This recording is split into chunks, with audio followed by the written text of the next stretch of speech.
Part एक हो गया हमारा, 2 हो गया, 3 हो गया, 4 हो गया, 5 हो गया, 6 को हमने अभी छोड़ा थोड़ी देर के लिए, कुछ दिनों के लिए, 7 हो गया, 8 हो गया, 9 हो गया। अगला पार्ट, पार्ट 13 सांख्यिकी।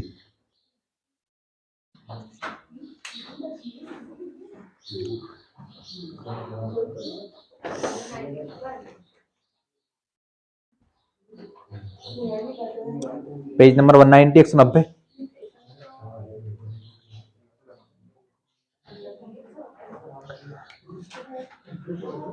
देखो पेज नंबर निकालो 190, उसमें सबसे पहले क्या लिखा है? 13.1 भूमिका। उसके नीचे क्या लिखा है? कक्षा 9 में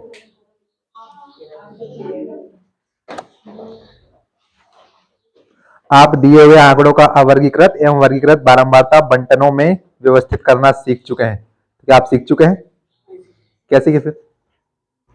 वे किताब में लिखा हो, उनने तो तुम्हारे हिसाब से लिखा हो, तुम्हारी किताब है। किसी की किताब में नहीं लिखा हो तो बताओ आप।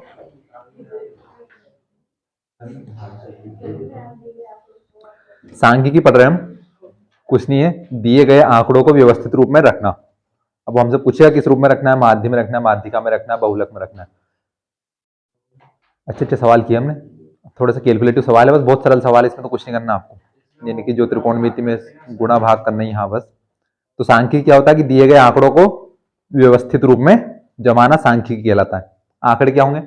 आंकड़े हो सकते हैं अपने आपके चर अचर वाले रूप, यानी कि 1 2 3 ABCD कुछ भी हो सकता है। आंकड़े यानी कि संख्याएं, अंक, कुछ कुछ अंक दिए होंगे हम, तो ये सब होते हैं। तो भैया इसमें हमारा पहला चैप्टर, पहला पार्ट है माध्य, मीन, इंग्लिश में मीन, हिंदी में माध्य। तो बताओ तो आप, माध्य क्या होता है?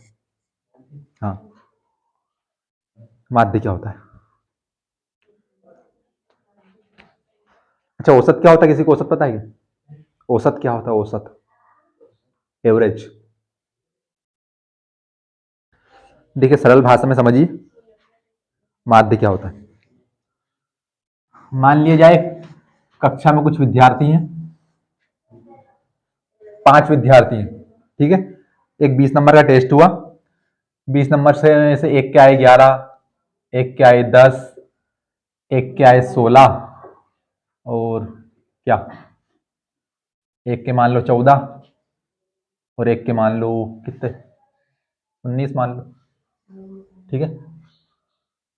ये नंबर है, यानी कि कोई एक टेस्ट हुआ 5 विद्यार्थी को, उसमें से 5 विद्यार्थी को कुछ नंबर आए, एक के 11, एक के 10 आए, 16, 14 और 19 नंबर।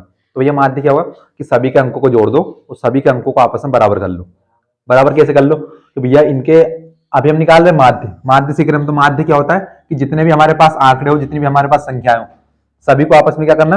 बराबर करना। बराबर करना कैसे? यहाँ पर कितना लिखा है? 11, 10, 16, 14, 19। क्या है, सभी अंक दिए गए अंक बराबर है क्या? नहीं है।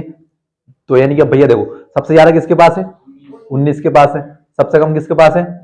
यानी कि इनके पास कुछ इससे निकालो, कुछ इसको दो। इसके पास 16 है, कुछ इससे निकालो, कुछ इसको दो। सभी को आपस में क्या करना है? कुल मिलाकर बराबर करना है। तो भैया ऐसा कब तक करेंगे हम कि 19 का एक निकाला, इसको दिया तो ये 11 हुआ। इससे अच्छा क्या करो कि सभी आंकड़ों को जोड़ दो, दिए गए सभी आंकड़ों क्या कर दो? जोड़ दो। तो जोड़ेंगे, तो जोड़ने में क्या करते हैं? सबसे पहले इकाई का अंक जोड़ते हैं।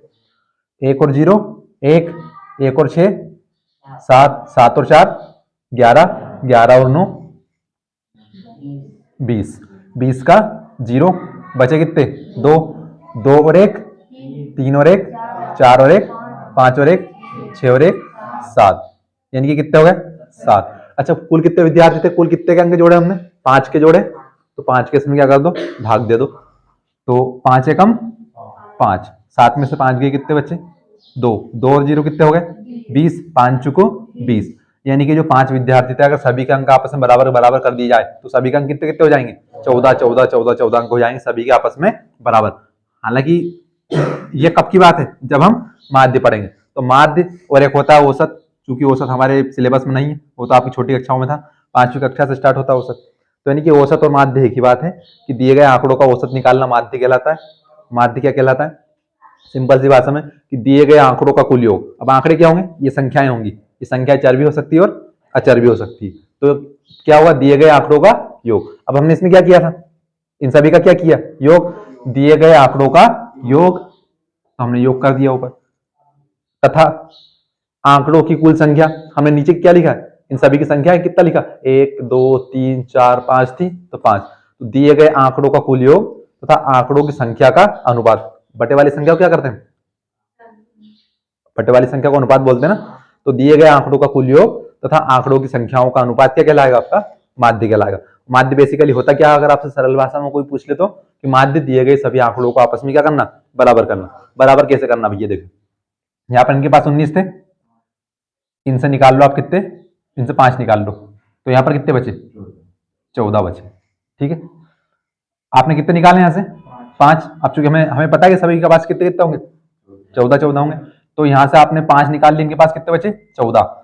इसको 14 बनाने के लिए कितने देने पड़ेंगे, 4 दे दिए। अभी हमारे पास कितना बचा, एक और बचा, एक इसको दो, तो इसके पास कितने हो गए अभी के लिए, 12 हो गए। यानी कि जो 19 10 और 11 आपस में क्या हो गए, बराबर हो गए, कि हमने भैया यहाँ से 5 निकाला तो इसके पास कितने बचे, 14। अब जो 5 निकाले थे उसमें 4 तो हमने इसको दिए, ठीक है, और एक हमने किसको दिया, इसको दे दिया, ठीक है। अब ध्यान से देखना, यहाँ पर कितने हैं, 16, इससे 2 निकाल लो, तो इसके पास कितने बचेंगे, 14 बचेंगे। कितने निकाले हमने यहाँ से, 2 निकाले थे, यहाँ से हमने 5 निकाले थे, यहाँ से हमने 5 निकाले थे। अब देखिए जो 2 निकाले, ये 2 किसको दे दो आप, इसको दे दो, 12 वाले को, तो 12 को हम फिर से 2 प्लस करेंगे तो जाएंगे 12 और 2 14। यहाँ पर तो पहले से कितना लिखा हुआ, 14, यानी कि क्या हमने अलग से कुछ किया क्या, एक से निकाल के दूसरे को दिए नहीं, अधिक वाले से निकाल कर कम वाले को दे दिए, तो ये क्या होगा हमारा माध्य। अब बेसिकली हम चूंकि बड़े बड़े सवाल आएंगे उनमें से कब तक करेंगे, तो इनके कुछ सूत्र है। अब सीधे सीधे माध्य पूछ ले, क्या होता है कि दिए गए सभी आंकड़ों को आपस में बराबर करना। लिख लो आप, परिभाषा पूछ लेते हैं माध्य। तो माध्य की हेडिंग डालो, मैं यहां से लिख रहा हूं माध्य। माध्य क्या होता है कि दिए गए आंकड़े, आंकड़े क्या होंगे, आंकड़े बराबर होंगे। अरे दिए गए अंकों को हम आंकड़े बोलेंगे। अब चूंकि दिए गई संख्या भी बोल सकते हैं हम, लेकिन हम क्या बोल देंगे यहाँ पर, आंकड़े बोल देंगे। तो यानी कि दिए गए आंकड़ों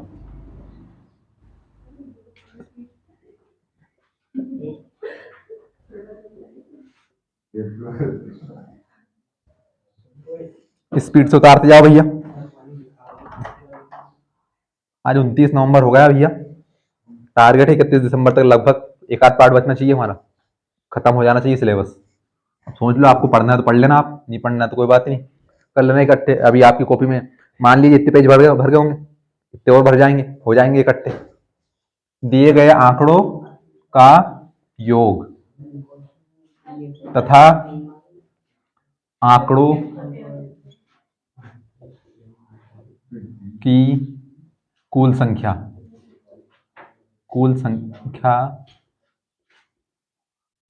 के अनुपात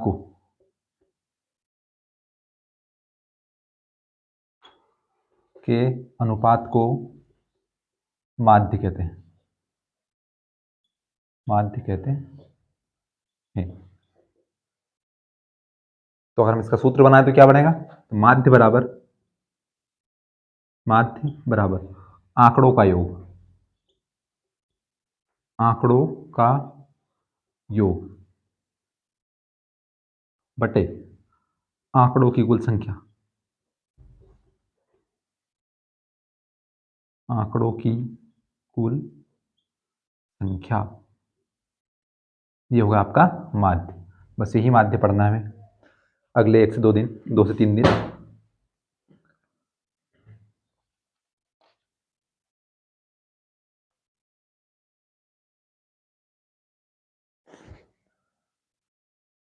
ये संख्या मत उतारना है, नीचे वाली परिभाषा लिखना है बस आपको, कि वो भी उतार लिया।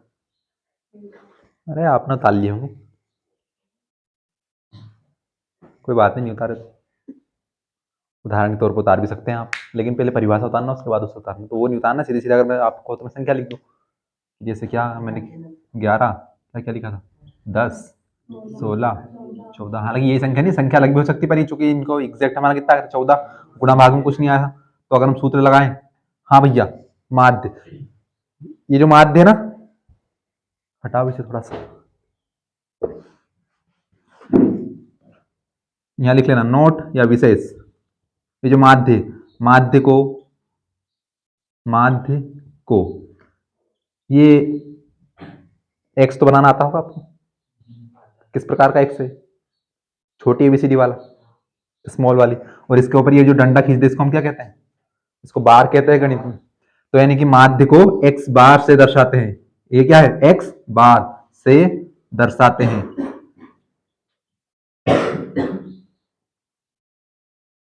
यानी अगर कहीं हमें माध्य लिखना तो क्या लिख देंगे हम? सीधे सीधे एक्स बार लिख देंगे। एक्स बार का मतलब क्या हो जाएगा? माध्य, यानी कि इसका नाम है, इसकी पहचान है। उदाहरण के तौर पर लिख सकते हैं आप एक छोटी संख्या का है वो, ये उदाहरण लिखो। दूसरा उदाहरण लिख लो 3 4 2 3 2 5 6 10 और एक हो गया 5। तो उनका माध्य क्या हो जाएगा? तो एक्स बार बराबर 3 प्लस 4 प्लस 2 प्लस 6 प्लस 5। कितनी संख्याएं? 1 2 3 4 5।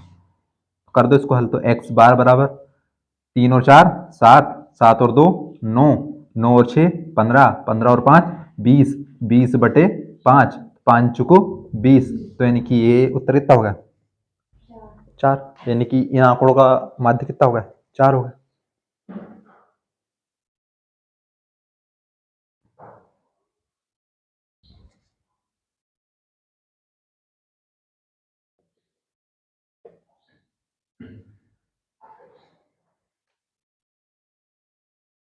यानी कि दिए गए आंकड़ों को कुल मिलाकर आपस में बराबर करना, उसे हम माध्य कहते हैं।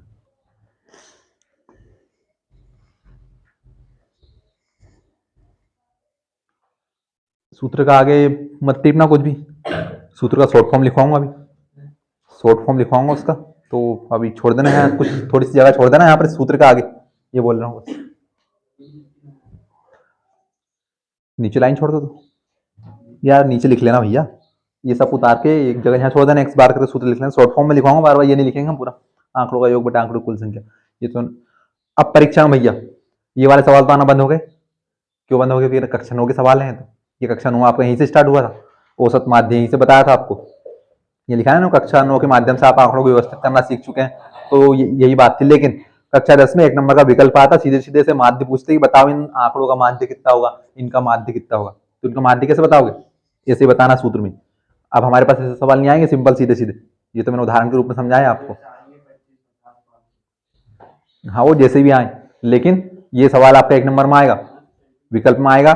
विकल्प में नहीं आएगा तो सही जोड़ी में कहीं भी आ सकता है, रिक्त स्थान कहीं पर भी। तो भैया कुछ मत करो, आप निकाल लो उदाहरण नंबर 1। उदाहरण नंबर 1, कोई पेज पलटने की आवश्यकता नहीं। जितने पेज नंबर निकाला था उसके अगले पेज पे देख लो आप, पेज नंबर 191।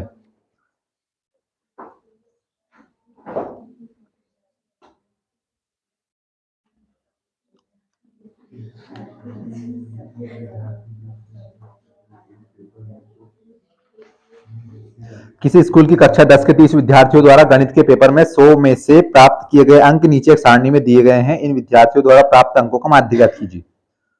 अब एक सारणी बनी हुई है, एक में लिखा हुआ प्राप्तांक, नीचे लिखा हुआ विद्यार्थियों की संख्या। तो प्राप्तांक क्या है? अब जो विद्यार्थियों की संख्या देखा है उसमें देखो सबसे पहले क्या लिखा है? एक। एक के ऊपर कितना लिखा है? यानी जो 30 विद्यार्थी थे, कुल कितने विद्यार्थी थे? 30। 30 में से एक विद्यार्थी के 10 नंबर आए, 30 में से एक विद्यार्थी के 20 नंबर आए, 30 में से 3 विद्यार्थियों को 36 36 36 नंबर आए, 30 में से 4 विद्यार्थियों के 40 40 40 नंबर आए, 30 में से 3 विद्यार्थियों के 50 आए, 2 के 56 आए, 4 के 60 आए, 4 के 70 आए, एक का 72 आया, एक का 80 आया, 2 का 88 आया, 3 के 92 आए और एक का 95 नंबर आए। तो हमें क्या निकालना है? इनका माध्य निकालना। कि अगर हम सभी के अंकों को बराबर कर दें आपस में, सभी को कितने कितने अंक मिलेंगे। जैसे यहाँ पर है ना, मान लिया जाए किसी के टेस्ट में 10 में से 3 आए, 10 में से 4 आए, 10 में से 2 आए, 10 में से 6 आए, 10 में से 5 आए। तो अगर हम सभी विद्यार्थियों के अंकों का अगर हम आपस में बराबर करें तो कितना हो जाएगा? 4 4 4 4। जैसे यहाँ पर कितने होते सभी के? 14 14 14 14। तो ऐसे ही आप देखो, किसी के 20 है, किसी के 10 है, किसी के 95 है, किसी के 92 है। तो सभी को आपस में क्या करना है? बराबर करना है। आप इसके नीचे एक लाइन और लिख लो, माध्य अतः करके। सरल भाषा में, हालांकि ये परिभाषा आपको नहीं लिखना, कोई पूछे तो बता देना। अतः माध्य क्या होगा? इनके नीचे लिखना, अतः दिए गए आंकड़ों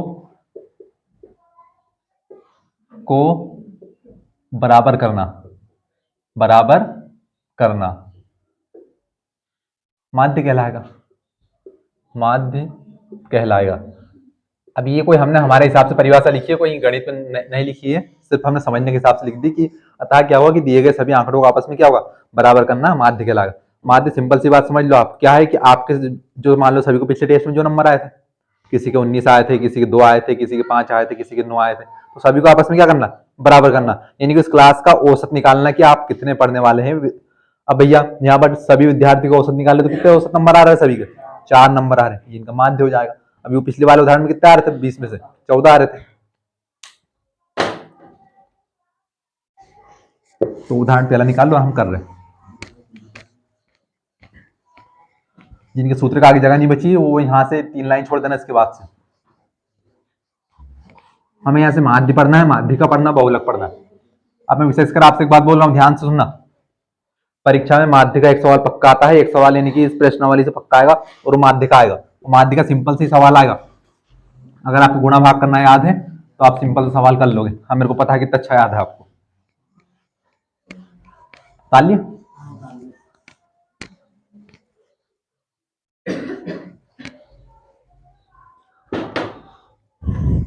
क्या लिखा है, उदाहरण नंबर 1 प्राप्तांक।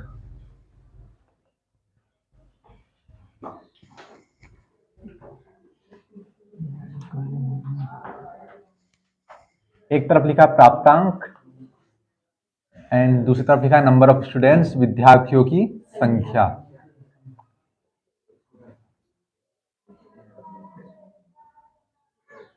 अच्छा, फ्रीक्वेंसी क्या होता है, फ्रीक्वेंसी का मतलब पता है इसे, आवृत्ति। आवृत्ति क्या होती है, आवृत्ति। इस शब्द का मतलब समझते हो आप, आवृत्ति। रुक जाओ मैं और अच्छा साफ साफ लिखता हूं। वह वन में लगा ऋषि, ये ऋषि की मात्रा, ये रा नहीं है, ध्यान रखना। रा ऐसा होता है रा की मात्रा, ये ऋषि की मात्रा लगी हुई है। आवृत्ति कि क्या क्या है कि ये हम तो छोटा बड़ा नहीं पता, मतलब अभी तो कोई पूछ ले ऋषि की मात्रा बताओ क्या होती है, ये होती है नीचे। हाँ भैया, ये लिखे मैंने आवृत्ति। आवृत्ति क्या होते हैं, आवृत्ति का मतलब होता है दोहराव। जैसे आप सवाल में देखो कि 3 विद्यार्थियों को कितने नंबर आए हैं, 36 36 36, तो मतलब कि 3 विद्यार्थियों का दोहराव किया गया वहां पर। आवृत्ति का मतलब होता है किसी चीज को बार बार दोहराना। अब भैया 36 के नीचे 3 लिखा है, इसका मतलब कि हमें 36 कितने बार लिखना पड़ेगा, 3 बार लिखना पड़ेगा। उसका आगे कितना लिखा, 40, कितने विद्यार्थियों का है, 4 अंक को। तो भैया अब इन्होंने कहा है कि कक्षा 10 में विद्यार्थी कितने हैं, 30 है, लेकिन आप डब्बे में देखो तो डब्बे में जो खंड बने हुए हैं कितने बने हुए हैं, 1 2 3 4 5 6 7 8 9 10 11 12 13, कितने खंड बने हुए हैं, तो एक हिसाब से तो 13 विद्यार्थियों की संख्या होना चाहिए। लेकिन 13 डब्बा में कितने विद्यार्थी हैं यहाँ पर, 30 विद्यार्थी हैं। 30 विद्यार्थी कैसे हैं कि जैसे 3 विद्यार्थियों को 36 36 नंबर आए, तो उन्होंने 36 को एक ही बार 3 करके लिख दिया। जैसे सबसे पहले क्या लिखा था कि एक के नंबर कितने आए 10, दूसरे के नंबर कितने आए 20, तीसरे कितने आए 36, तो यहाँ पर इनको 36 ऐसे लिखना था, 36 36 36, लेकिन इन्होंने क्या कर दिया, 36 का दोहराव कर दिया। यानी कि यहाँ पर जैसे 10 के नीचे कितना लिखा 1, 20 के नीचे कितना लिखा, जैसे 36 के नीचे सीधा कितना लिख दिया 3। हालांकि नहीं लिखते तो फिर कैसे लिखना पड़ता, इनको ऐसे लिखना पड़ता। फिर ये संख्या भले नहीं लिखते 36 36 36, फिर कितना लिखते 40 40 40। तो अगर वो जो सिंपल सवाल मैंने आपको बताया, तो सिंपल सवाल आपका ऐसा होता, लेकिन उस सवाल को उन्होंने कम जगह में सिकुड़ दिया कि सीधे सीधे टेक्निकल भाषा में लिख दिया कि 36 कितने विद्यार्थियों के 3 के, तो आपको 36 को कितनी बार जोड़ना पड़ेगा, 3 बार जोड़ना पड़ेगा। 40 को कितने बार जोड़ना पड़ेगा, 4 बार। सिर्फ यही करना है आपको, सिंपल सा, कुछ भी नहीं करना है। जो सारणी है ना, अभी मैंने जो पिछले आंकड़े लिखे थे वो आंकड़े के रूप में ही लिखे हैं, लेकिन जो कि यहाँ पर 40 कितने बार लिखा, 4 बार लिखा, तो इन्होंने अलग करके नहीं लिखा उसे, सीधे सीधे क्या लिख दिया, 40 के नीचे लिख दिया 4।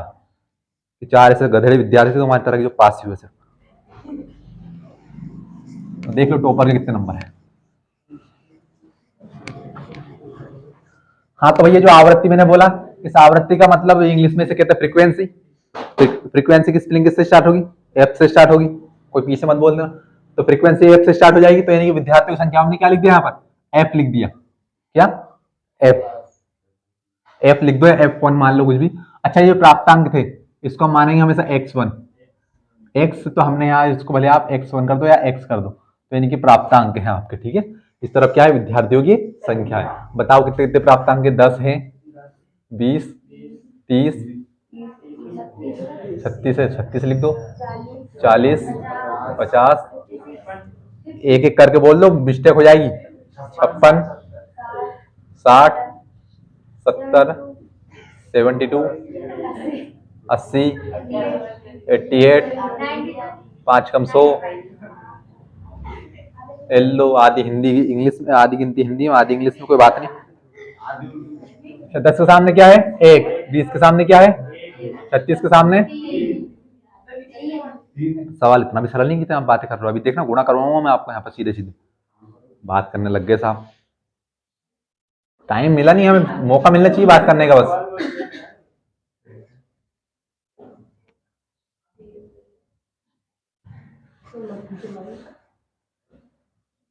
लाइन नहीं खींचूंगा, आप कंफ्यूज हो जाओगे भैया यहाँ पर कि किसका गुणा किसमें करना है। गुणा करना पड़ेगा अभी अपने को आपस में, इसलिए मजा थोड़ी आ रहा मेरे को टाइम पास कराने में। मैं बोल रहा हूँ कि एक तरफ 31 दिसंबर तक कोर्स भी खत्म करना, तो टाइम पास थोड़ी करूँ। देखो इन्होंने ये खंड बना के दिए ताकि आप कंफ्यूज ना हो, तो कंफ्यूज नहीं होना। वैसे क्या लिखा था, 36, 40, 50, एक सवाल कर दो उसके बाद चिंता मत करो, मैं कुछ नहीं करूंगा। 56, 60, 88।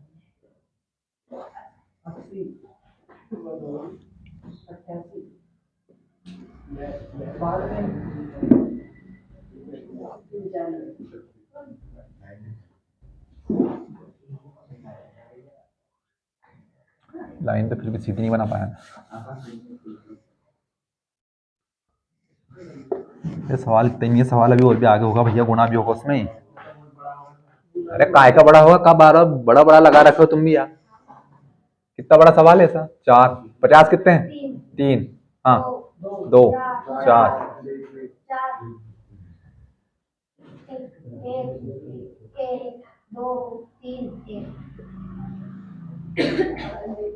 अब भैया ध्यान से देखना।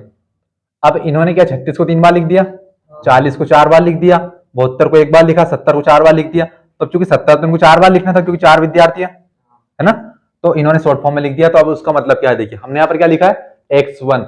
f1 का मतलब क्या है, विद्यार्थियों की संख्या।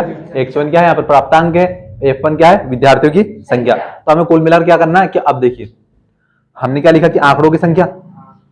अब जैसे 3 विद्यार्थियों के कितने नंबर आए, 50, 50, 50। तो हमें पूरे 30 के 30 विद्यार्थियों को क्या करना है, आपस में बराबर करना है। उनको, उनके अंकों को आपस में क्या करना है, बराबर करना है। जैसे अभी मैंने लिखा था ना, यहाँ पर क्या लिखा था, 3, 4, 5, 6 और एक क्या लिखा था, 7, 3, 10। ये लिखा था, 4 संख्याएं मैंने लिखी थी, ठीक है। तो 4 संख्याओं में क्या करना था कि आपस में हमें बराबर करना है। बराबर कैसे करना भैया, इसके पास सबसे ज्यादा है 7, इससे 2 निकालो, कितने बचे यहाँ पर 5, हमने 2 माइनस कर दिए, 2 इसमें जोड़ दो आप, +2, कितने हो गए यहाँ पर 5। इसके पास कितने 6, इससे निकालो 1, एक इसको दे दो, प्लस का 1 इसको दे दो, तो कितने हो 4 और 1 5। यहाँ पर पहले से 5 लिखा हो, तो क्या है सभी आपस में बराबर हो गए क्या।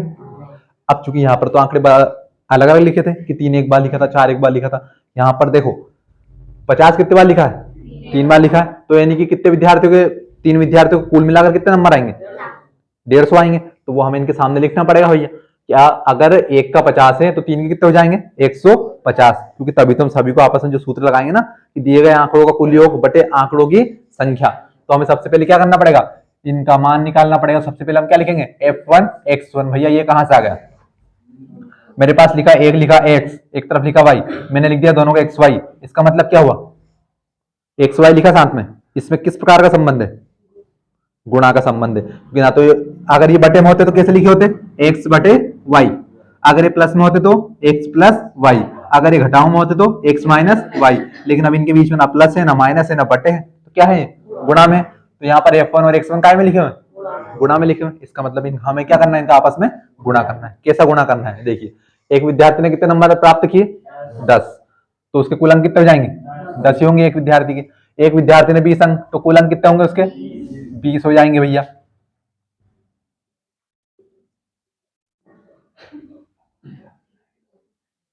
ते दांत निकल रहे साजी ब्रश की हो। हाँ भैया, अब 3 विद्यार्थियों ने 36 अंक प्राप्त किए, तो 3 विद्यार्थियों के कुल अंक कितने हो जाएंगे, 108। 36 तिया 108, 30 तिया 90, 6 तिया 18। 4 विद्यार्थियों ने 40 प्राप्त किए, 160। गुण अच्छा होना चाहिए आपका। 50 3 विद्यार्थियों ने 50 अंक प्राप्त किए तो कुल अंक कितने होंगे? 150 काय के 150। 2 विद्यार्थियों ने 56 अंक प्राप्त किए तो कुल अंक कितने होंगे? अब बताओ, अब बताओ। 112। हाँ भैया। 4 ने 60 प्राप्त किए 240। 4 ने 70 प्राप्त किए 280। क्या किया भैया? गुणे कर रहा हूं। 4 का 0 में किया तो 0, 4 का 7 में किया सचुक 28। सारणी को तो पलट ही मत लेना कोई भी, क्योंकि उसमें आगे पीछे पूरा लिखा हुआ हल मेरे को पता है, मैं गुणा करवा लूंगा सामने बुला के। 72 का एक में गुणा किया तो 72। अभी किसी को पता ही नहीं था। देखो आप, 80 का गुणा एक में किया तो 80। अरे एक उदाहरण करवाऊंगा उसके बाद तो एक्सरसाइज पे जाएंगे। एक्सरसाइज में थोड़ी मिलेगा गुणा। 88 का 2 में किया तो बताओ। 88 का गुणा 2 में करेंगे तो हाँ 8 दूनी 16, 8 दूनी 16 तो मैं भी कर सकता हूँ। 170 की 76, 76 होता है। 3 दूने 6, 9 27। 95 का एक में किया तो 95 है। वाह, 95 पढ़ा था आपको। अब भैया हमने सूत्र क्या लिखा था? क्या लिखा था कि दिए गए आंकड़ों का कुल योग। तो ध्यान से देखना, अब हमें आंकड़े किस तरफ लिखे हुए हमारे अलग अलग। अब देखना, ध्यान समझना, सूत्र क्या था हमारा? हमने लिखा था कि दिए गए आंकड़ों का कुल योग। तो हमने माध्य को किससे दर्शाया था? हमने माध्य को दर्शाया था x बार से। अभी अलग से भैया इसके नीचे बनाना है, जो मैं यहाँ पर लिख रहा हूँ वो इसके नीचे लिखना। तो मैंने लिखा था x बार। x बार क्या होता है? आंकड़ों का कुल योग। एक गणित में ये चिन्ह होता है, क्या नाम है इसका? हाँ बोल दिया आपने, इसको स्कूल में यूज किया। इसको बोलते सिग्मा। सिग्मा।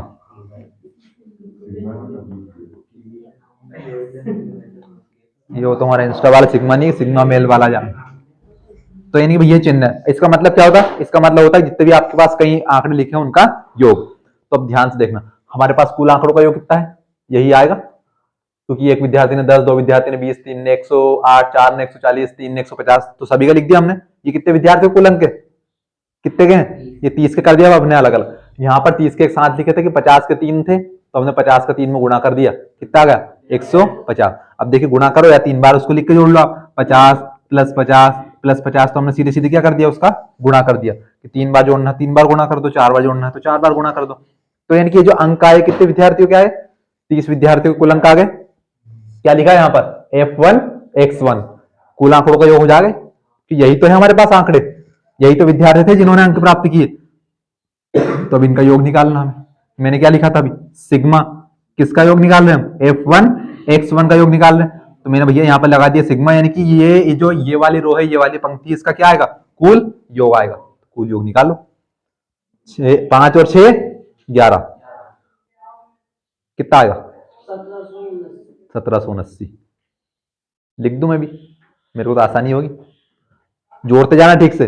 5 और 6 11, 11 और 6 17, 17 और 2 19, 19 और 2 21, 21 और 8 29। ये एक में जोड़ लेना, कितना होता? 29, 29 के 9 बचे 2, 2 और 9 11, 11 और 7 7 25, 25 और 8 33, 33 7 40, 40 8 48, 48 4 52, 53, 53 5 58, 58 6 64, 64 और 2 66 और 1 67, 67 का 7, कितने बचे? 6, 6 के बाद 7 8 9 10 11 12 13 14 15 16 17, कितना आ गया? 1779, 1779। 1779 जोड़ना भैया, एक बार जोड़ना, बार बार नहीं जोड़ना, समझ लेना। एक भी ऊपर नीचे कर दिया 1778 हो गया, 1780 हो गया, उत्तर नहीं आएगा आपका। जोड़ना ठीक से, बीच को मत। अब विद्यार्थी कुल संख्या कितने हमारे पास? 30 है। तो यहाँ पे या तो मैं सीधे सीधे लिख दूं, या हम इनको जोड़ेंगे तो भी कितना होगा? तो अपने जोड़ किसको रहे हम? F1 को जोड़ रहे हैं, आवृत्ति को जोड़ रहे हैं। आवृत्ति कौन है हमारी? F1, तो सिग्मा F1। ये तो जोड़ लो आप। 1 और 3 4, 4 और 2 6 7 8 4 12 4 16 17 18 19 20 21 4 25 26 27 28 29 30, कितने हो गए? 30। यानी कि कुल विद्यार्थियों की संख्या कितनी थी? 30। कुल विद्यार्थियों ने अंक प्राप्त कितने किए? 1779। तो अब हमारा सूत्र क्या बनेगा? हमने सूत्र में क्या लिखा था? माध्य बराबर दिए गए आंकड़ों का कुल योग बटे आंकड़ों की कुल संख्या। तो आंकड़ों के योग को हमने किससे लिखा है? Sigma F1 x1, sigma F1 x1। तो हम यहां सूत्र क्या बनाएंगे? सिग्मा F1 x1 बटे कुल संख्या को किससे लिखा हमने? सिग्मा F1 से। सिग्मा F1 ये काय का सूत्र हुआ? माध्य का, कि हम माध्य से काय से दर्शाते हैं? एक्स बार से। तो जो जगह छोड़ने की थी ना उसके नीचे सूत्र उतार लेना। क्या? एक्स बार यानी कि माध्य बराबर सिग्मा F1 x1 बटे सिग्मा F1। एक्स बार बराबर क्या आएगा? बाद में उतारना है, पहले समझ लो। हाँ भैया, 1779 1779 1779 बटे कितना आएगा? 30। सिग्मा F1 x1 का मान 1779 बटे 30 एक्स बार। अब हमें पता है कि 30 का पढ़ा नहीं आता और ना हमें पढ़ना है, तो क्या करेंगे? 0 ऊपर वाली संख्या में क्या लगता है? एक अंक पर दशमलव लगा दो। नहीं पता है? पता है ना? तो हम क्या करें? 30 का पहाड़ा 3 का पहाड़ा पढ़ लेंगे तो 1 7 7 9। क्यों? क्योंकि हमने एक जीरो घटाया तो एक अंक पर क्या लग गई? दशमलव लग गई। अब क्या हम 3 का पहाड़ा पढ़ सकते हैं क्या? पढ़ सकते हैं। तो पढ़ो। 3 5 15, 17 में से गए 15, कितने बचे? 2 2 7 27, 3 9 में 27, आगे क्या आ गई? तो दशमलव ठोक दो। 3 तिया 9, यानी कि सभी विद्यार्थियों के अगर बराबर बराबर बराबर अंक कितने किए जाए तो कितने आएंगे?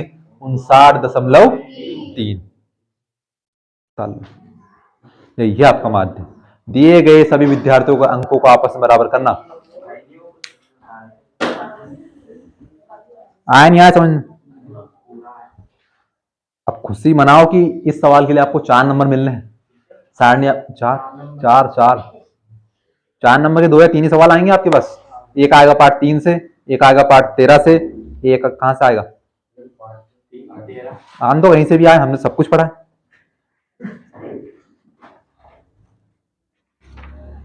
बात तो इसी करो जैसे मैंने इनको पढ़ लेंगे।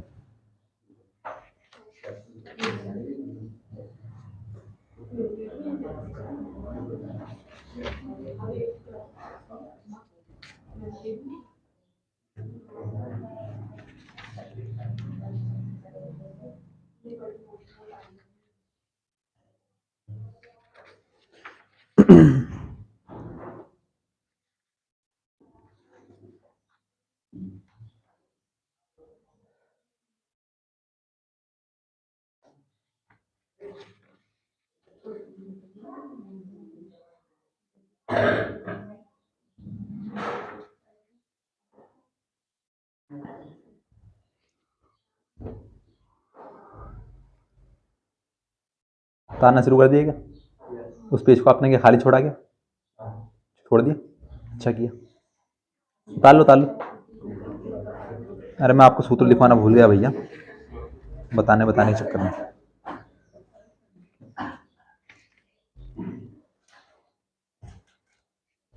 आप कंफ्यूज ना हो इसलिए मैंने आपको सूत्र नहीं बताया सीधे सीधे। अभी मैं आपको सब सवाल करवा रहा हूँ। ए प्लस सिग्मा F1 x1, ये बेसिकली होगा क्या यहाँ पर?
सांख्यिकी पढ़ रहे हैं हम। सांख्यिकी में सबसे पहला पार्ट पढ़ रहे हैं माध्य। पार्ट नहीं, पार्ट, हिस्सा, भाग। समझते जाना सांख्यिकी क्या होती है, दिए गए आंकड़ों को व्यवस्थित रूप से जमाना सांख्यिकी कहलाता है। सांख्यिकी में हमारा पहला पार्ट है माध्य। माध्य क्या होता है कि दिए गए सभी आंकड़ों को आपस में बराबर करना। अगर संतुलित भाषा में परिभाषा समझी जाए तो दिए गए आंकड़ों का कुल योग बटे आंकड़ों की कुल संख्या के द्वारा का अनुपात क्या कहलाएगा, माध्य कहलाएगा। तालियों का अपने सवाल। अब आपको यार हमने पार्ट 3 पढ़ा था, सभी को पार्ट 4 भी पढ़ा था। इनमें हमने पार्ट 3 में पढ़े थे रैखिक समीकरण, और पार्ट 4 में क्या पढ़े थे, द्विघात समीकरण। आपकी जानकारी के लिए बता दो, आपको तो नहीं पता। हमने द्विघात समीकरण की 2-3 विधियां पढ़ी थी। एक तो गुणनखंड विधि, एक सूत्र विधि। दोनों से उत्तर एक प्रकार के आता था, समान। हमने रैखिक समीकरण की 2 अलग अलग विधियां पढ़ी थी, एक प्रतिस्थापन और एक जिन्हें नहीं उतारा उतारते जाओ। एक प्रतिस्थापन और दूसरा कौन, ये भी नहीं पता, विलोपन। तो दोनों से क्या हमारा उत्तर समान आता था। ऐसे यहाँ पर माध्य ज्ञात करने की 3 विधियां हैं। एक प्रत्यक्ष विधि, दूसरी कल्पित माध्य विधि, तीसरी पक प्रचलन विधि। जिनके नाम ही शुरू क्या बोलते हैं राक्षसों की तरह हो, वो होंगे कितनी खतरनाक, वो उतनी खतरनाक है बिल्कुल। उतार लिया आपने, थोड़ी स्पीड बढ़ाइए आप अपनी। हाँ उतार लिया तो पता, लेकिन थोड़ी स्पीड बढ़ाइए बोल रहा हूँ। कहाँ आपने अपना सॉल्यूशन बताओ, कहाँ लिखा आपने। क्या बात, क्या तारीफ करें आपके हम, ये बताइए आप। सारणी अलग बनाई, सॉल्यूशन अलग लिखा है। ये सारणी का बनाई आपने, ये इसके नीचे क्या है, तो इसके नीचे जगह है नहीं। अरे महानुभाव, सारणी के नीचे सवाल करना है। सारणी तो अभी तो आपने बोला उतार लिया मैंने।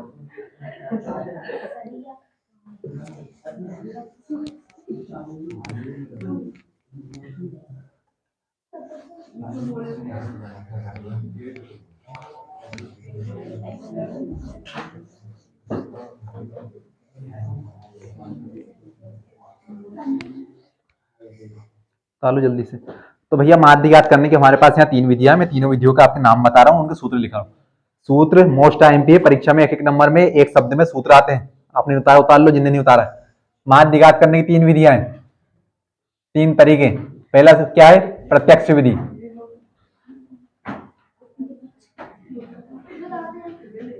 हाँ सूत्र लिखते जाओ, माध्य ज्ञात करने की विधियां।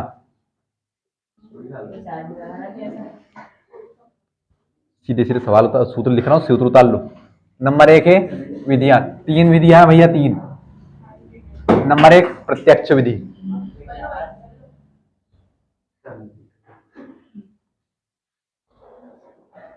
शांति से बैठ जाओ भैया,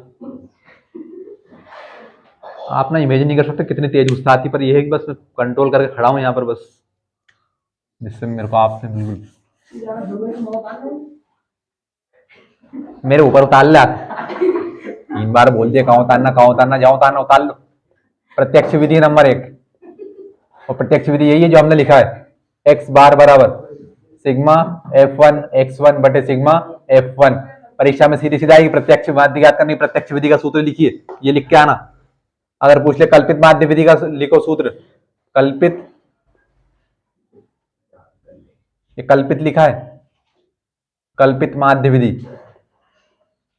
सूत्र लिखवाऊंगा मैं कल सभी को सामने एक एक करके बुला के बोर्ड के ऊपर। एक्स बार बराबर ए प्लस सिग्मा F1 D1, तो ध्यान रखना ये F1 को ऐसा मत बना देना उसके बराबर, इसके आधार में लिखना है, जैसे हम लिखते थे ना A1X B1Y, तो उसी तरह इसके आधार में लिखना है, आधार में। हाँ तो पता चला उसके साथ ही बना दो, FI कर दो उसको, FL कर दो सिग्मा F1 को, वो कर ही दिया होगा कईयों ने तो लिखा सिग्मा F1 D1 बटे सिग्मा F1।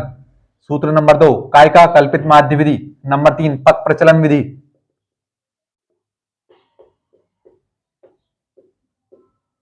वो आपके दिमाग में ख्याल तो नहीं आएगा, लेकिन मैं फिर भी बता रहा हूँ कि कौन सी विधि को कहाँ लगाना है। अगर परीक्षा में पूछ ले कि माध्य ज्ञात कीजिए पक प्रचलन विधि से, तो परीक्षा में उसी से करके आना। अगर कहे कल्पित माध्य विधि से, तो उसी से करके आना। अगर कहे प्रत्यक्ष विधि से, तो उसी से करके आना। और सीधे सीधे सिर्फ कहे कि दिए गए आंकड़ों का माध्य ज्ञात कीजिए, तो जो आपकी इच्छा हो उस वाले सूत्र को लगा देना। जैसे बताया था ना मैंने द्विघात, तो दो चर वाला देखिए समीकरण पढ़े थे हमने पार्ट 3 में, कहाँ कौन सी विधि लगानी है। तो अगर वो विशेषकर कहे कि विलोपन हल कीजिए तो विलोपन करना है, अगर कहे प्रतिस्थापन तो प्रतिस्थापन, अगर कहे कि सिर्फ निम्न द्विघात दो चर वाले समीकरण को हल कीजिए, तो उससे जो आपकी इच्छा से लगा देना आप। नंबर 3 है पक प्रचलन विधि। एक्स बार बराबर ए plus H sigma F1 U1, ये यू लिखा है, यू अच्छे से बना दूं तो आप पता नहीं क्या करोगे। और U1 सिग्मा F1 U1 बटे सिग्मा F1, तो 3 विधियां हैं। सिग्मा का मतलब यो होता है पूरी पंक्ति का।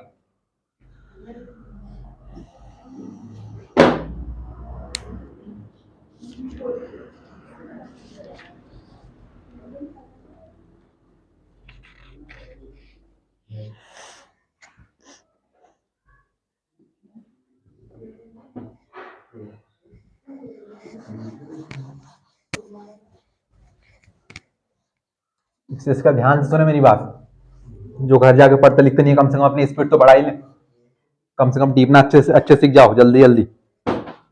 सामने देखकर कॉपी में लिख लें, ऐसी हैबिट बढ़ा लो जिनको पढ़ने से इंटरेस्ट नहीं है। परीक्षा में किसी का टीप पे लिखो, कैसे लिखोगे, वो इतना आराम थोड़ी बताएगा तुम्हें, हालांकि बताएगा ही नहीं कोई, लेकिन कोई सज्जन मिल जाए तुम्हें पता है कैसे कैसे मिलेंगे। तुम देख लो सभी को आपस में कैसे पढ़ते हो, तो किसका टीप के लिखोगे आपस में, तुम्हें ऐसे नंबर लगे, अलग से थोड़ी कोई आएगा कि अलग से कोई हाइब्रिड प्रजाति का स्टूडेंट आपके आगे बैठ जाएगा और हम उसका उतार देंगे पूरा। सभी ऐसे ही होते तुम्हारी तरह, लेकिन कुछ पढ़ते हैं। ये 3 विधियां, प्रत्यक्ष विधि, कल्पित माध्य विधि, पक प्रचलन विधि। कहाँ कौन सी विधि लगाना है कि अगर सवाल में कहे कि माध्य ज्ञात कीजिए पक प्रचलन विधि से, तो फिर आपको यही सूत्र लगाना परीक्षा में।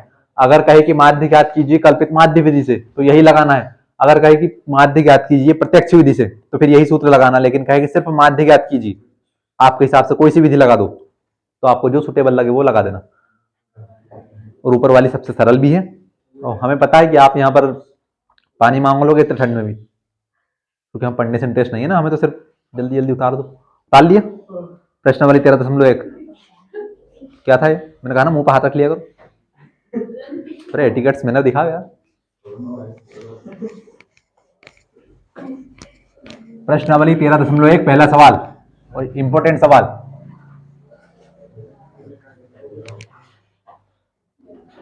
लिखा सामने।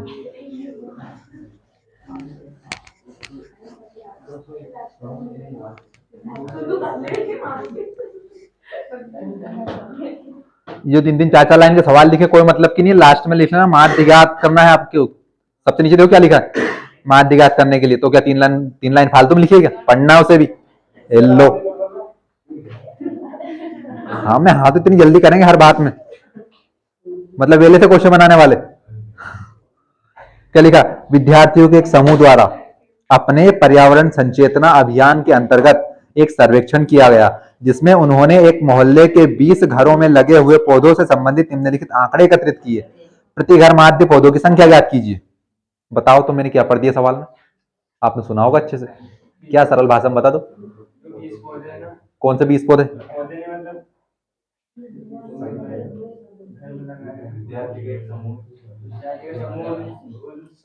मान लिया जाए आप सभी धामंदा के स्कूल में जाते हैं, आप सभी के सभी विद्यार्थी हैं कक्षा 10 के, तो पर्यावरण संचेतना के लिए आपको एक अभियान दिया गया है।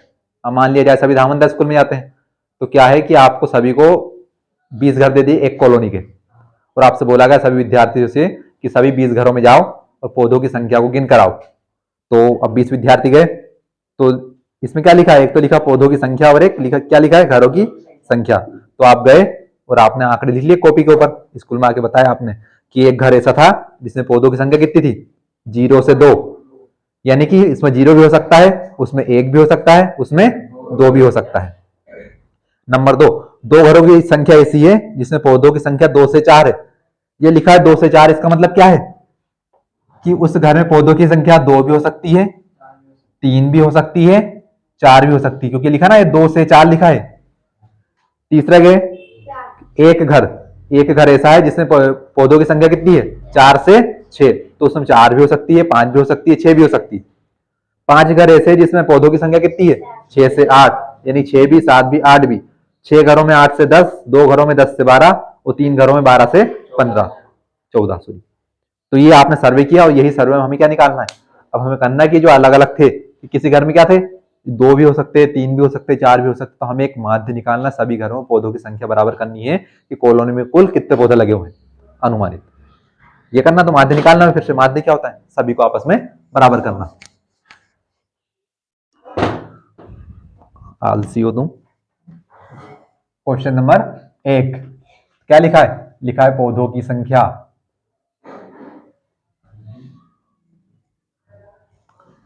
पौधों की संख्या, तो इसको हम क्या मानते हैं भैया, जो लिखा है जो 0 से 2, 2 से 4, ये होगी हमारी बारंबारता नहीं होगी, ये होगी पौधों की संख्या, नहीं कितने हो सकते हैं, तो इसे हम क्या मानेंगे, x1। सामने क्या लिखा है, घरों की संख्या, यानी कि कितने घरों में कितने पौधे हैं, तो घरों की संख्या,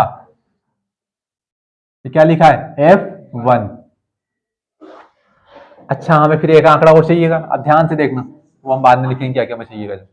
पौधों की संख्या है, बताओ क्या लिखा है, 0 से 2, 2 से 4, 4 से 6 से 8 से 10,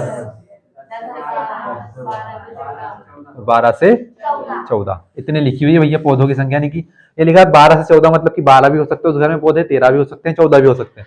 अब बताओ घरों की संख्या, 1 2 1 5 6 2, आहा बच्चों की तरह चिल्ला लो। हाँ भैया, अब पिछले सवाल की तुलना में अगर आप देखें तो पिछले सवाल में जो हमारा x1 का मान था सीधे सीधे लिखा हुआ था कि एक विद्यार्थी के 10 अंक आए, एक विद्यार्थी के 20 अंक आए, एक विद्यार्थियों के 36 अंक आए, 3 विद्यार्थियों के 36 अंक थे। इतने बार बोलने में सवाल याद रहेगा मेरे को। 4 विद्यार्थियों के 40 अंक थे, एक के 95 थे, 3 के 92, छोड़ो बात। अब यहाँ पर देखो पौधों की संख्या क्या लिखी है, 0 से 2, तो कितनी माने भैया, 0 माने कि 1 माने 2 माने, कितनी माने यहाँ पर पौधों की संख्या, कैसे मान ले 2, यहाँ पर तो लिखा ना 0 से 2, कितनी मान के चले, हमारे हिसाब से मान लेंगे क्या। यहाँ पर क्या लिखा, पौधों की संख्या 2 से 4, तो कितनी माने भैया, यहाँ पर 2 माने हम, 3 माने हम, यहाँ 4 मान ले, क्या माने, यहाँ पर लिखा 12, 6 कैसे मान ले भैया, ये 2 से 4 लिखा है, इसका मतलब कि 2 भी हो सकता है। ये 2 से 4 का मतलब क्या है, इसको समझो पहले तो आप कि 2 भी हो सकता है। माइनस हो गए, किसका हुआ माइनस, यानी कि इस घर में पौधों की संख्या क्या हो सकती है, 2 भी हो सकता है, 3 भी हो सकती है, 4 भी हो सकती है। यहाँ पर लिखा ना 12 से 14, मतलब कि 3 घर ऐसे जिनमें पौधों की संख्या तो 12 है या 13 है या 14 है। तो भैया हम क्या करेंगे, तो असमंजस वाली स्थिति हो गई। अभी कुछ सवालों में आएगा 0 से 5, 5 से 10, 10 से 15, फिर क्या करेंगे, कुछ में आएगा 10 से 25, क्या करेंगे, तो हम क्या करेंगे कि ये जो पौधों की संख्या है, जो इसे हम x1 मानते हैं, इसका हम बीच वाली संख्या निकालेंगे। बीच वाली संख्या कैसे निकालते हैं, उसका माध्य निकालेंगे हम, क्योंकि हम क्या पढ़ रहे हैं, माध्य निकाल रहे हैं, उसका एवरेज निकालेंगे, उसका औसत निकालेंगे। तो ध्यान से देखना, ये जो x1 लिखा है ना, ये कहाँ लिखेंगे हम, यहाँ पर अलग से लिखेंगे इसको x1 को, क्योंकि ये हमारा मान थोड़ी है, यहाँ पर सीधे सीधे थोड़ी लिखा 2 4 6 8 10, पिछले सवाल में ऐसे लिखा था ना 10 20 36 40 ऐसे लिखा था, तो सीधे सीधे एक ही संख्या थी। अब हम इसमें से किसको माने, 2 को माने, 0 को माने, 4 को माने, 2 को माने, तो हम क्या करेंगे, हम दोनों को नहीं मानेंगे, हम एक बीच वाली संख्या निकालेंगे। अच्छा नई बात बता दी हमने, अच्छा इतने उससे कर रहे, तो भैया ध्यान से देखना। अब चूंकि छोटी संख्या है तो मैं छोटी संख्या को बता रहा हूं आपको तरीके से। 0 से 2 लिखा है, 0 या 1 या 2। 0 से 2 का मतलब तो यही हुआ। इसे बीच वाली संख्या कौन है? 1। तो यानी कि हम किसको मानेंगे? 1 को। लिखा है 2 से 4 तो यानी कि 2 3 4 किसको मानेंगे? 3 को। 3 को मानेंगे। लेकिन अब अगर मान लिया जाए यही संख्या आ जाती है 15 से 25 तो क्या हम इतनी सारी संख्या लिखते क्या? 5 6 7 8 9 10 11 12 13 14 15 16 17 18 19 20 21 22 23 24 25 लिखते क्या? फिर उसमें बीच वाली संख्या निकालते क्या? तो फिर क्या करना भैया? आपने 0 से 2 निकाला, क्या करना है आपको? 0 और 2 को 0 को और 2 को जोड़ दो। कितना हुआ? 2। संख्या कितनी थी? 1 और 1 2। 2 में दिया 2 का भाग कितना बचा? इससे आगे बीच वाली संख्या। ये लिखा 2 से 4 4 और 2 6। कितनी संख्या है? 1 और 1 2 तिया बीच वाली संख्या है ये लिखा ना हमने 3। यहां पर क्या लिखा? 4 से 6। तो या तो ऐसे लिखो 4 5 6, लेकिन छोटी संख्या को तो हम ऐसे लिख भी सकते हैं। अब ऐसा नहीं लिखो तो क्या करो? 4 + 6 कितने? 10। कितनी संख्या है? 1 और 1 2 पंजे तो क्या बीच वाली संख्या आ गई? तो इन्हें कैसे निकालना है? दोनों को जोड़ो, कितने का भाग दोगे? 2 का, दो ही संख्या आएंगी। 0 और 2 को जोड़ा 2, 2 में 2 का भाग दिया तो 1, 4 और 2 6, 6 में 2 का भाग दिया तो 3, 6 और 4 10, 10 में 2 का भाग 5, 8 और 6 14, 14 में 2 का भाग 7, 10 और 8 18 में 2 का भाग 9, 10 और 20 12 सॉरी 10 और 12 22, 22 में 2 का भाग दिया 2 एकम 2 2 एकम 2, 14 और 12 26, 26 में 2 का भाग दिया तो 13। ये भैया 26 में 2 का भाग दिया, मन से नहीं दिया। 2 एकम 2 और 2 तिया 6 बीच वाली संख्या मिल गई। कैसे निकालना है? दोनों को जोड़ो 2 में 2 को भाग दो, दोनों को जोड़ो 2 में 2 को भाग दो। ऐसे किसका मान? x1 का माना जाएगा। बस हमारे पास f1 है क्या? हमारे पास x1 है क्या? यानी कि अब कैसा आ गया? एक घर ऐसा जिसमें पौधों की संख्या 1, 3 घर ऐसे जिसमें पौधों की संख्या 5 घर ऐसे जिसमें पौधों की संख्या 7 घर में पौधों की संख्या अलग अलग आ गई। यहाँ पर तो कंफ्यूजन था, हमें किस संख्या को ले? 6 को ले कि 8 को ले? तो हमने एक बीच का अनुमानित मान लिया। इतना आ गया समझ में आपको? तो सभी सवाल में सबसे पहले क्या करना है? x1 निकालना है। x1 निकालना ही पड़ेगा सभी सवाल में, क्योंकि सभी में से आएंगे, अब डायरेक्ट नहीं आएंगे। वो तो एक सवाल था सरल आपको समझाने के लिए। हाँ, तो हमने माध्य निकालने के लिए सूत्र पढ़ा, प्रत्यक्ष विधि पढ़ा था। क्या थी सूत्र? क्या था सूत्र? सिग्मा f1 x1 बटे सिग्मा f1। ये क्या है? प्रत्यक्ष विधि। प्रत्यक्ष विधि लगाई हमने काय की? माध्य ज्ञात करने की प्रत्यक्ष विधि। तो अब इसमें आप बताइए हमें क्या चाहिए? एक तो सिग्मा f1 x1 चाहिए और सिग्मा f1 चाहिए। सिग्मा का मतलब क्या है? कि पूरी पंक्ति का योग। तो देखिए भैया, अगर हम पूरी पंक्ति का योग निकालें तो ये क्या है? f1, इसको मैं कर दूं सिग्मा f1 तो ये क्या जाएगा? इस वाली पंक्ति का कुल योग। और कुल कितने घर हैं? 20 घर हैं, सवाल में दिया हुआ है। नहीं मानो 3 2 5 6 11 5 16 17 18 19 और 1 20 घरों की संख्या। हमें क्या चाहिए सवाल में? एक तो चाहिए सिग्मा f1, एक चाहिए sigma f1 x1। f1 x1 के लिए क्या करना पड़ेगा? f1 का और x1 का गुणा करना पड़ेगा। तो कर लो गुणा।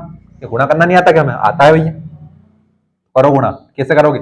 सामने वाली संख्या में करना है, एक का गुणा एक में किया तो, लेकिन क्या है ये? f1 x1 यानी दोनों का गुणा। तो एक का गुणा एक में 1, 2 तिया 1 पंजे 5 सते 35, 6 नमे 54, 11 दुने 22। सामने लिखना है उसका 11 दुने 22 और 13 तिया। सर हमारे नहीं आ रही थोड़ी बहुत, 13 का पढ़ा नहीं आता। तो क्या करना है? हमें सिग्मा f1 x1 निकालना है। तो भैया पूरी पंक्ति के योग के लिए क्या कर दो? Sigma f1 x1। अब जोड़ो सभी को, अब बताओ कितना आएगा? अब बता दो। 1780, 30 ने 20 50, चुप रहो। 9 और 2 11, आपके चक्कर में गलत कर दो। 9 और 2 11, 11 और 4 15 5 20 5 25 6 और 1 का 2 और 3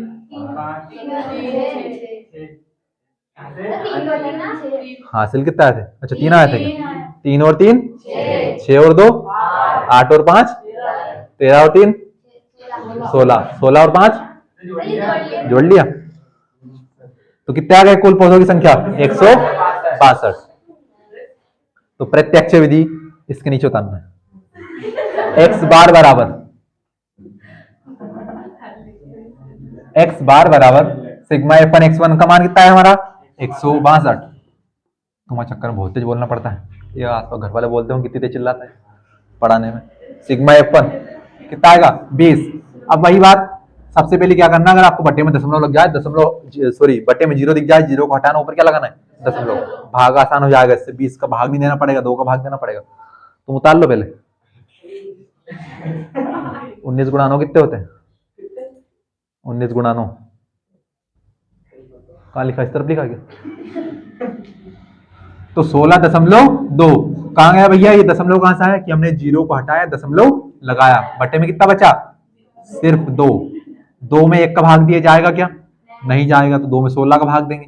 2 8 16, आगे की आ गई 2 में 2 का भाग दिया, 2 एकम, यानी कि सभी घरों में बराबर बराबर पौधों की संख्या कितनी होगी 8.1 8.1 8.1। सवाल खत्म, आज की क्लास भी खत्म। इतनी जल्दी? लगातार 1 घंटे से बोल रहा हूँ, हालत खराब हो इतनी जल्दी।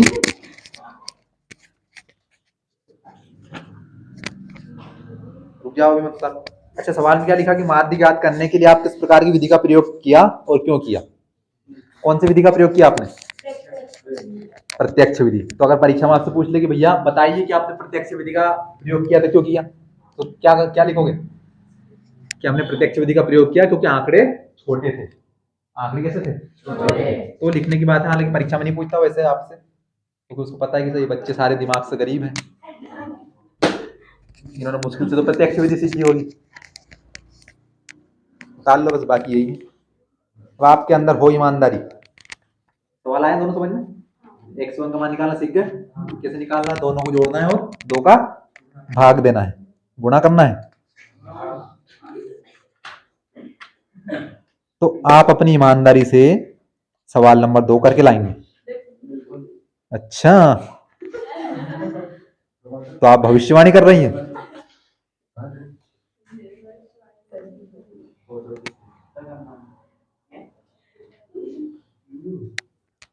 ना भैया, सवाल नंबर 2 नहीं करना अब आपको, अब आपको उदाहरण दूसरा करना है। रुक जाओ, वहां सवाल नंबर 2 करना, उदाहरण थोड़ी दूंगा, तुम तो देख टिप दो। उदाहरण नंबर 2, आंकड़े भी देखो, आंकड़े देखो कैसे 500 500 से 520, 520 से 540 करना गुणा। तुम्हारी ईमानदारी की कसम है, तुम अगर किसी ने मोबाइल का प्रयोग किया तो गुणा करने में। खत्म आज के लिए। सवाल नंबर दूसरा प्रश्नावली का, उदाहरण दूसरा नहीं। प्रश्न क्रमांक 2 प्रश्नावली 13.1 आज के लिए खत्म। कल सभी समय पर आना।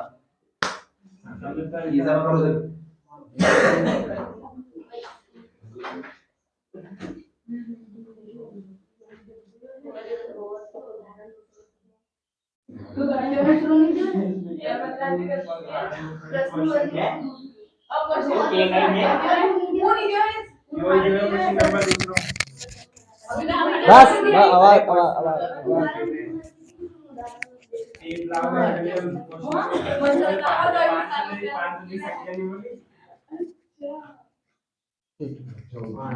सभी स्टूडेंट प्रेजेंट लगा के जाए भैया, वो तो लगान लग गए होंगे, कोई बड़ी बात नहीं है आपके लिए।